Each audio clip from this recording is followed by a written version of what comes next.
think like it's always fair to ask this question because I do think that a lot of us sort of like land into these roles pretty much by accident, and then others totally by design. They knew that they were going to do this growing up, etc.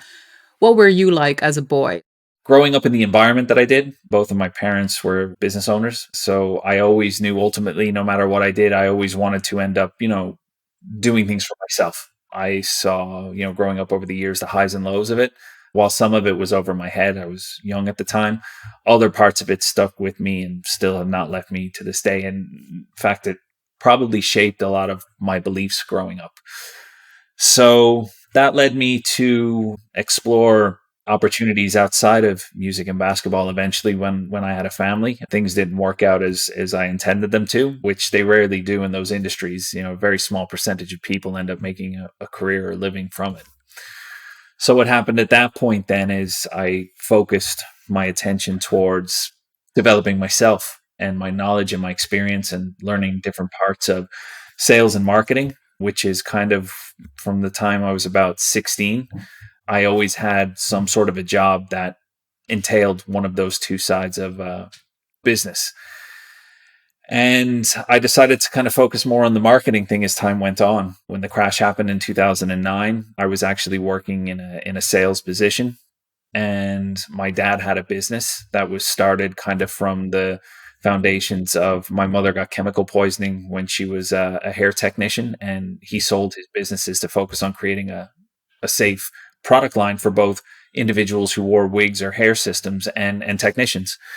So his business wasn't really going as well as he wanted it to. And we had a conversation in 2009 when the crash happened about me potentially moving to Florida where he lived and helping him take a look at his business and seeing was there maybe some synergy there where I could help move things forward or change things. So originally I said no. It was myself and my wife at the time. We had one daughter. But then in hindsight, I was looking at it going, look, take a year out of our lives. What's the worst that can happen? I was always up for an adventure. And that's what we did. We packed up. We were in Ireland and we moved to Florida. What was that dynamic like for you? Because that had been the first time that you'd actually worked with your father, right? Like, so what did that look like? It was terrible. it was terrible.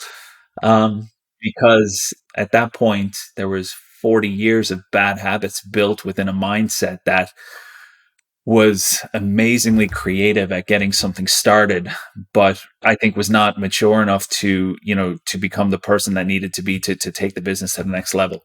So there was a lot of bad habits that had to be undone. And, I think the benefit, it worked both ways. So when I went into the business first, I was looking at it going, operationally inside, there was a lot of, really toxic habits that were keeping the business where it was. And that was in the low to six figures. I think for over 10 years, the company stayed between 250 and 280K per year.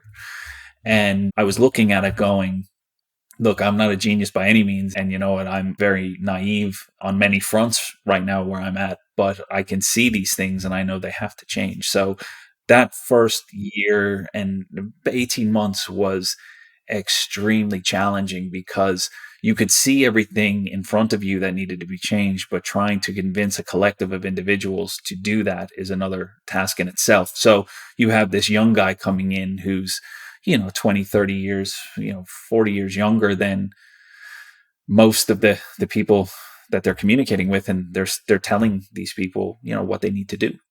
Those few years were very challenging because you're learning to work within a familiar dynamic and trying to break apart all of those bad habits that we had growing up as kids, as brothers, as a relationship between a son and a father. It was a very, very difficult learning curve. But after we came out the other side of it, we realized one key thing. No matter what our difference of view or opinion is, ultimately, we all want the same thing. We want the company to succeed. We want our families to succeed. We want our kids to succeed and be provided with opportunities that maybe we didn't have growing up. And I think once we finally came to that understanding, a lot of things fell into place, the contribution to the company and where we each fell into each other's kind of processes easily came together. Our understanding of ourselves, of what we can contribute at a higher level to the company, was very evident. And then, most importantly, the ability to communicate and look at things from an empathetic perspective started to form. And I think that is the point where we started to see the most progress, because it was like a bunch of red tape was removed and we saw this clear path forward. Talk to us about, after unlearning, what is it that you put in place together that allowed you to actually then successfully expand?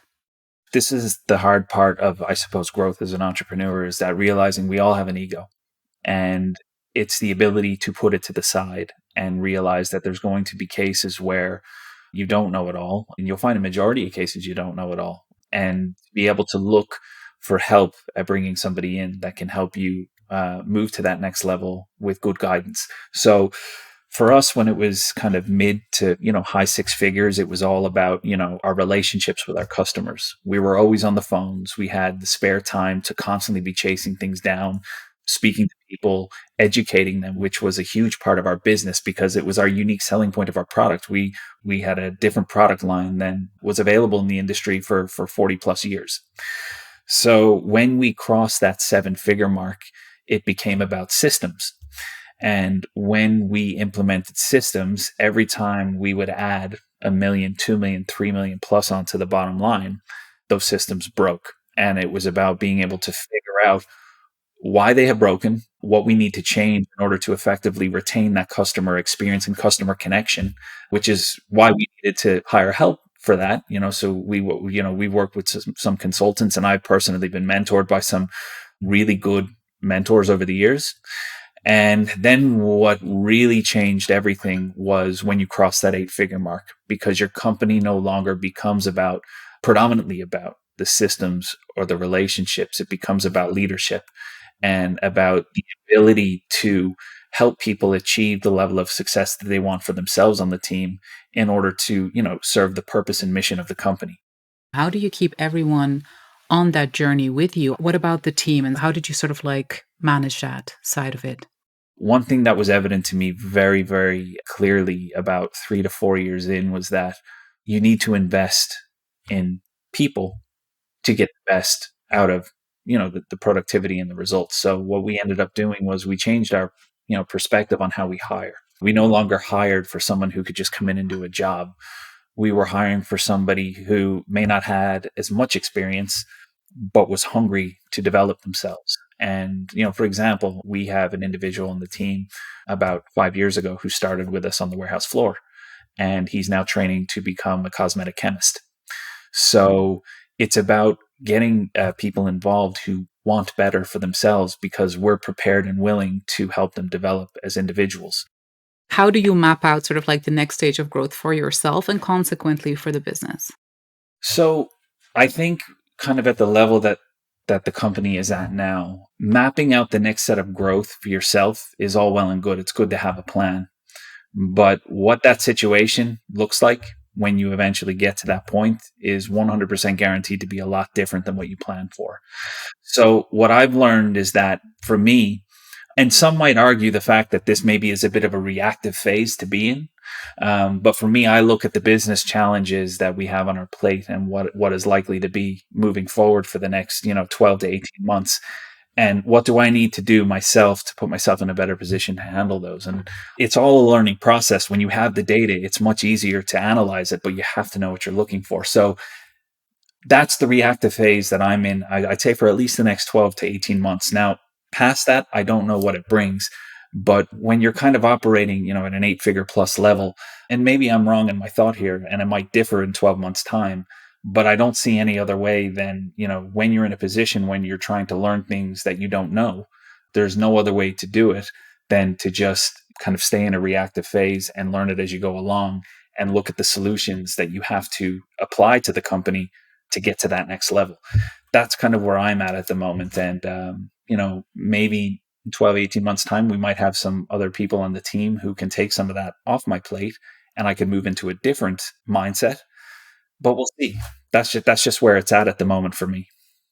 Now there's these 3 brothers who are all, potentially also having kids now, etcetera, and is that a conversation now where you're all already saying like, "Actually, we'd love for this to continue beyond us? Like, are you already at that stage where you discuss these things? We have already discussed those, and in fact, when we did, a lot of the part, and which is a whole different conversation of the succession planning of the business and what that looked like, we've gotten majority of that done now. One thing is evident that, obviously we'll never place that onus on our children. If they want to be involved in it, all well and good. And if not, that's okay too. Ultimately, there'll be some sort of future there for them if needed, hopefully. But look, we kind of leave that up to them. Look, I'm a firm believer is that, and this is the way I was brought up, is that go explore and find what you need to find. And you know what? Some people find stuff at a much later date than others. I think that journey for people is in direct relation and proportion to the effort that they're willing to put into it to figure it out. A lot of people stay lost for a long time because they fail to, I suppose they fail to commit in most cases. And look, that's the lesson I teach my kids is that there will never be an expectation on you. At the end of the day, the world will never expect you to do anything. It will be 100% you. And in most cases, people, won't even think twice about you. You just have to get on and do it for yourself. And ultimately, if you have the right approach and the right purpose behind anything you do, I think naturally people will gravitate towards that and connect with it in some capacity. Because listen, at the end of the day, they buy into people's stories. They buy from people. A sustainable relationship between person and company is only as good as the last sale. Whereas relationships are a different breed because you can actually then, when you become more human about the whole transactional process, there's a little bit more flexibility. For example, if something goes wrong with a product or if something goes wrong with an application process, if somebody has direct access to speak to somebody about it and that relationship is built, there's more of a high chance that you'll get through it rather than somebody buying something from a company and being like, this thing doesn't work. And then that's the last time they go back to them. So that's why a person experience is so important. And that's what that's what I teach my kids anyway, is that, you have to be human about things.